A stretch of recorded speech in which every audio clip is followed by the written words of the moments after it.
Assalamualaikum warahmatullahi wabarakatuh.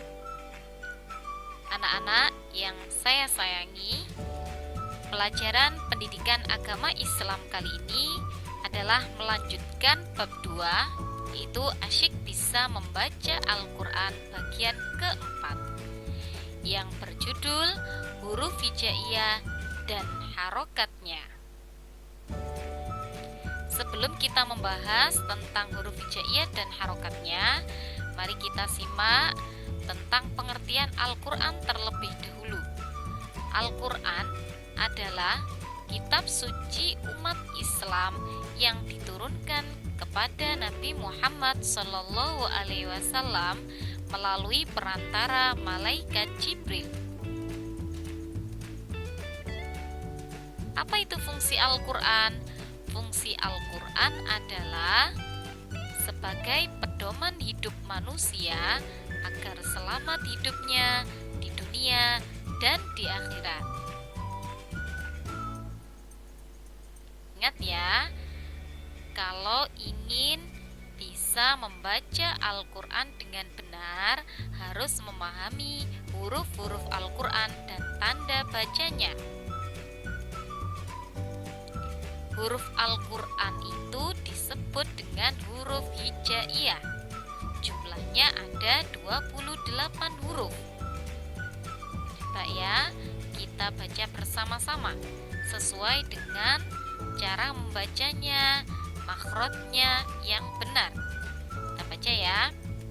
Alif, ba, ta, sa, jim, ha, kho, dal, zal, ro, zai, sin, shin, sod, bot, to, vo, ain, oin, fa, kof, kaf, lam, mim, nun, ha, waw, ya. Ya, berarti nanti anak-anak praktek sendiri. Jadi sambil menirukan apa yang saya bacakan, kemudian diulangi oleh anak-anak sendiri berkali-kali sampai anak-anak hafal dan bisa cara melafadzkannya dengan benar. Sekarang tanda baca Al-Quran. Tanda baca Al-Quran itu disebut dengan harokat. Jumlahnya ada 8. Ya, ini yang pertama adalah fathah. Perhatikan ya, kalau fathah ini harokatnya ada di atasnya huruf. Ya, bentuknya seperti ini.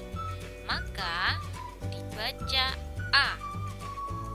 Kalau yang kedua, kasro. Kasro ini harokatnya berada di bawahnya huruf. Bentuknya sama seperti fathah. Bedanya kalau fathah di atas huruf, kalau kasro di bawah huruf. Dibaca I. Yang ketiga, dhamma. Ya, dhamma ini bentuknya seperti waw. Huruf waw kecil di atas. Ya, ini disebut dengan dhamma, dibaca U. Yang keempat ini seperti harokat fathah, tapi fathahnya double, maka dinamakan dengan fathatain atau biasa disebut dengan fathah tanwin. Maka dibaca bunyinya an. Kemudian nomor 5, ini seperti harokat kasro. Ya, tapi double, kasro double, maka disebut kasrotain atau kasro tanwin. Cara bacanya in. Kemudian nomor 6, ini dhamma double, ya. Nanti bisa menulisnya seperti ini atau menulisnya seperti dhamma, ya. Dhamma double itu disebut dengan dhammatain atau dhamma tanwin. Cara bacanya adalah un, ya. Cara bacanya un. Dan nomor 7 ini ada bentuk seperti huruf W kecil, itu disebut apa? Disebut tasydid. Ya, tasydid itu huruf sebelumnya dibaca lebur ke dalam huruf berbaris ini, kemudian dibaca sesuai barisnya. Maksudnya dibacanya itu berarti double hurufnya. Ya, kalau bertemu dengan yang namanya tasydid ini, huruf yang pertama dibaca mati dan huruf yang kedua dibaca hidup. Berarti huruf yang pertama ini melebur ke huruf selanjutnya, gitu ya. Kemudian yang nomor 8, ini ada lingkaran kecil, itu disebut dengan sukun atau biasanya disebut harokat mati. Ya, ini pengertiannya adalah huruf sebelumnya dibaca lebur ke dalam huruf berbaris ini, kemudian tidak dibaca atau mati. Jadi kalau misalnya terdapat huruf sukun ini, maka hurufnya tidak terbaca, ya. Nah, kemudian langsung kita praktekkan huruf hijaiyah dan harokatnya. Yang pertama harokat fathah, sambil ditirukan apa yang saya bacakan. Ini ketika berharokat fathah tadi dibaca A, berarti mulai alif sampai ya. Ini nanti cara bacanya, harokatnya adalah harokat fathah, bunyinya A. Kita baca ya, sesuai dengan makhrajnya. A, ba, ta, fa, ya, ha, kho, da, za, ro, za, sa, sha, so, bo, o, vo, a, o, fa, o, ka, la, ma, na, ha, wa, ya. Ya, jadi harokat akhirnya semuanya AA semuanya, karena memang harokatnya fathah, dibaca A. Berikutnya harokat kasroh. Ya, kasroh tadi dibaca apa? Dibaca I. Maka harokat akhirnya berubah menjadi I semua. Coba ditirukan lagi ya. Kita baca bersama-sama.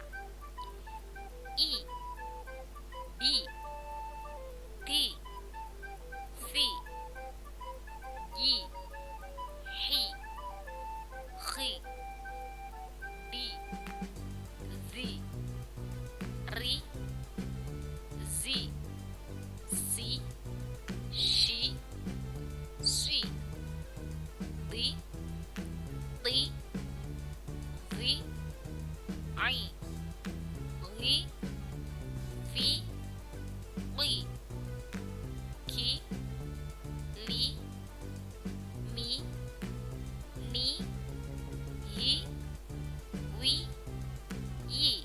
Ya, ingat-ingat ya nak, kalau membaca huruf hijaiyah, huruf-huruf di dalam Al-Quran itu harus memperhatikan makhrajnya. Jadi contohnya seperti bacaan si sama shi, beda ya. Yang ada titiknya biasa si, tapi yang tidak ada titiknya, maaf ya, yang tidak ada titiknya si. Sedangkan yang ada titiknya bacanya lebih tebal, shi.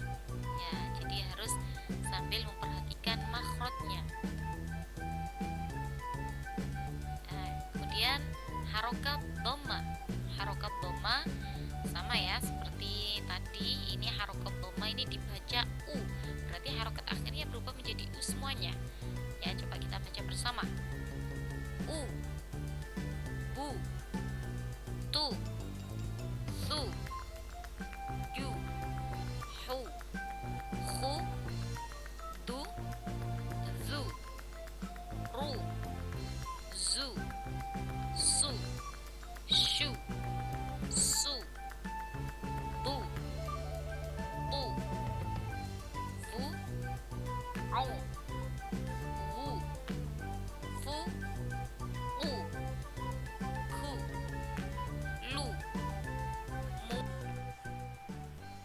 nu, hu, wu, yu.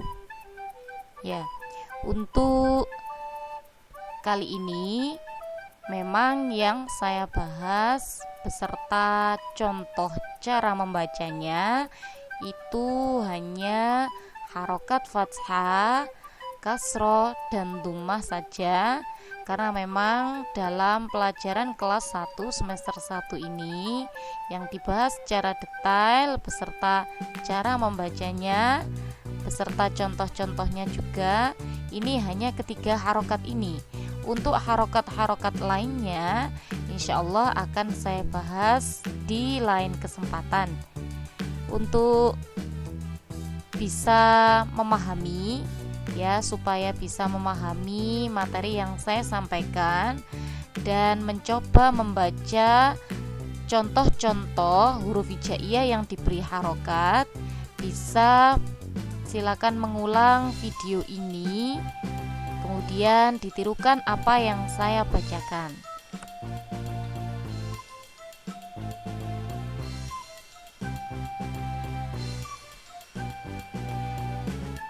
Untuk pertemuan kali ini cukup sekian apa yang bisa saya sampaikan, semoga bisa bermanfaat.